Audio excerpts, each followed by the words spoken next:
Alors, du coup, les épées ont eu une évolution à travers les âges. À l'époque, au XIe siècle, comme la date de cette épée, on fait des attaques de taille, essentiellement. C'est pour ça qu'on a un bout, une pointe de l'épée qui est ronde, qui est circulaire. Et du coup, enfin, qui est arrondie. Et du coup, on a des cottes de mailles. Et on a un bouclier dans le bras gauche.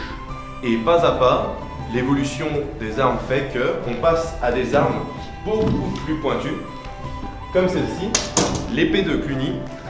On est sur une épée ici qui date de la fin du Moyen-Âge, peut-être la dernière épée du Moyen-Âge, où on a une garde assez travaillée et on a une épée très pointue.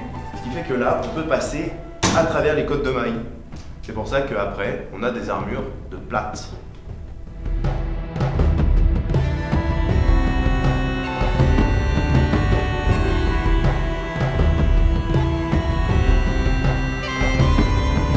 Alors, cette épée, elle préfigure les rapières, puisqu'on a une garde travaillée, comme je l'ai dit tout à l'heure, et du coup, cette garde, elle va permettre de bloquer l'épée de l'adversaire.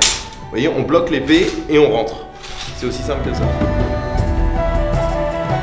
Cette épée présente toutes les caractéristiques des armes de la fin du Moyen-Âge. Longueur de la lame, et notamment aussi ses tranchants en section diamantée qui sont ici très convergents. On a des quillons qui augurent des belles gardes qui vont apparaître dès la Renaissance. Ces quillons courbés sont ici tête bêche et ils sont incisés de belles lignes décoratives.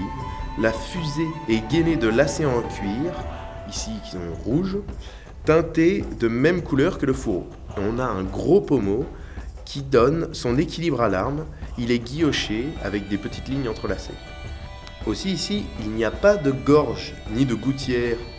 Alors qu'est-ce que c'est ? C'est un canal étroit creusé à la meule dans l'axe médian des épées.